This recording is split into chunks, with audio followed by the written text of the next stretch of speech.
Hey, what's up, family? Just a tree here. What's happening? Me and my son Jules are in the kitchen making some tamales for our Christmas dinner. The whole family got struck with the flu, so we're like kind of quarantined here. We're making some yummy food. I'm gonna do a vegan version and a chicken version for my meat eaters, and some vegan for me and whoever's interested. So check out the recipe real quick. We got blue corn masa, which is very important. Um, this is something that maybe a lot of people aren't aware of. Is that masa here? Let's see if I can see here. It's just corn and lime. It's gonna be hard to zoom in on that. And that is a treatment that's very ancient called nixtamalization that gives greater access to the nutrients available in the corn and makes it more digestible. And actually, the Indian people told the Spanish conquistadors that if they didn't nixtamalize their corn, they die from eating it, and indeed you'll get this disease called pellagra if this is a subsistence food.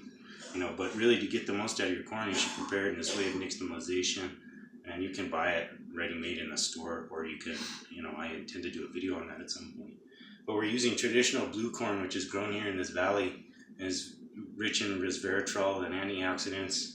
So we're gonna make that with jackfruit. I got some jackfruit.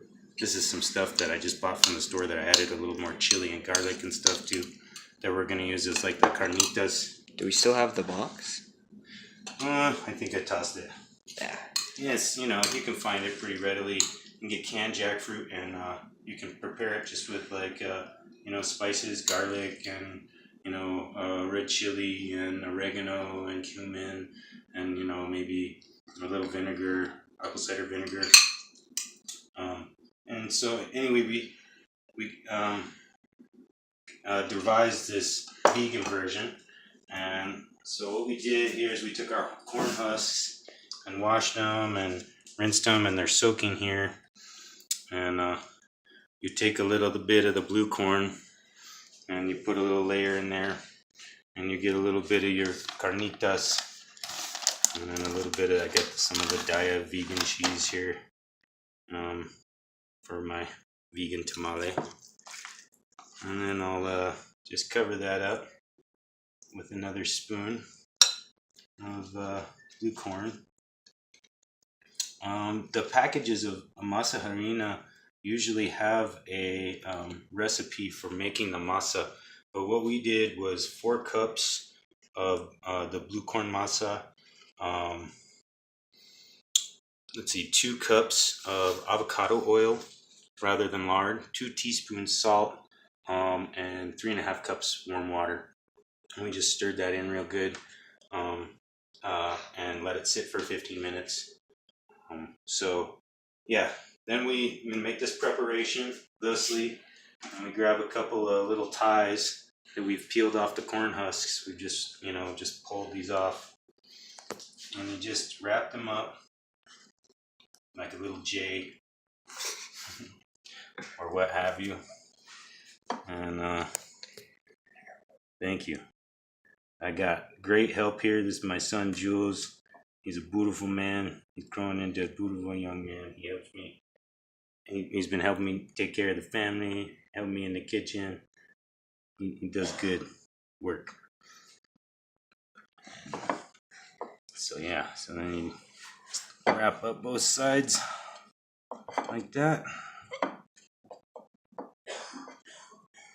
And once you got them prepared, you can either steam them.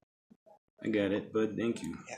I've gotten nimble enough to do it on my own, but it does help to have a helper in the kitchen when you're doing this.